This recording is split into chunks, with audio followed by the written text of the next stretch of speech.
পর্যটন দপ্তরের পক্ষ থেকে উত্তরবঙ্গে যে ভারী বর্ষণ এবং তার ফলে বিশেষত পার্বত্য অঞ্চলে যে বিভিন্ন ধরনের ক্ষতির সম্মুখীন হতে হয়েছে এবং এই সময়কালে অনেক মানুষ তারা পাহাড়ে গিয়েছিলেন পর্যটক হিসাবে প্রাকৃতিক সৌন্দর্য উপভোগ করবার জন্য, কিন্তু এই দুর্যোগ তাদের সামনে একটা বিড়ম্বনা তৈরি করেছে।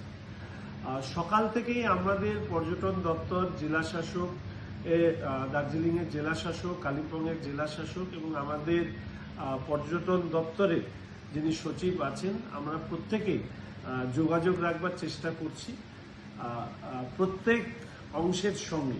এইরকম একটা পরিস্থিতিতে দাঁড়িয়ে পশ্চিমবঙ্গ সরকারের পর্যটন দপ্তরের পক্ষ থেকে পর্যটকদের নিরাপদে তাদের রাখবার জন্য এবং পর্যটকরা যাতে কোনো অবস্থাতে আতঙ্কিত না হন, কোনো সমস্যার সম্মুখীন যদি তারা হন, তাদেরকে দ্রুত সহযোগিতার হাত বাড়িয়ে দেওয়ার জন্য আমাদের পশ্চিমবঙ্গ সরকারের পর্যটন দপ্তর দুটো নাম্বার আমরা এই মুহূর্তে dedicated helpline number for tourist আমরা সেটা পাবলিশ করেছি।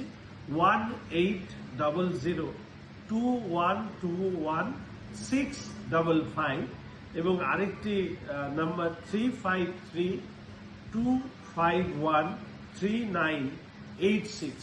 এই দুটো ইমার্জেন্সি হেল্পলাইন নাম্বার যেটা পর্যটকদের জন্য দেওয়া হয়েছে। কোনো পর্যটকদের কোনো ধরনের সমস্যা হলে তারা এই হেল্পলাইনে যোগাযোগ করলে সরকারিভাবে তাদের যে সহযোগিতা করা দরকার আমাদের দপ্তর এবং সরকার সেই সহযোগিতা নিশ্চিত।